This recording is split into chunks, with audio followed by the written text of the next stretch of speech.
Days of the week. On Monday, Raj went to school.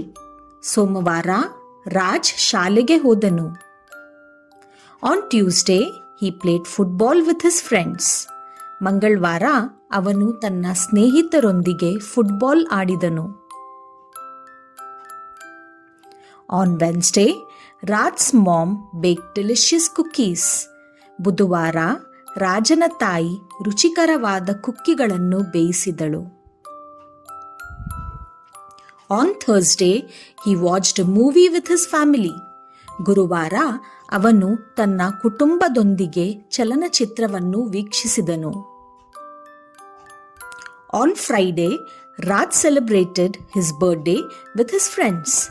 ಶುಕ್ರವಾರ ರಾಜ್ ತನ್ನ ಸ್ನೇಹಿತರೊಂದಿಗೆ ಹುಟ್ಟುಹಬ್ಬವನ್ನು ಆಚರಿಸಿಕೊಂಡನು. On Saturday, he rode his bicycle in the park.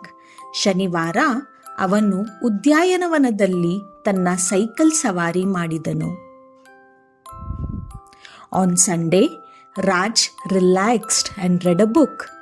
ಭಾನುವಾರ ರಾಜ್ ವಿಶ್ರಾಂತಿ ಪಡೆದು ಪುಸ್ತಕ ಓದಿದನು.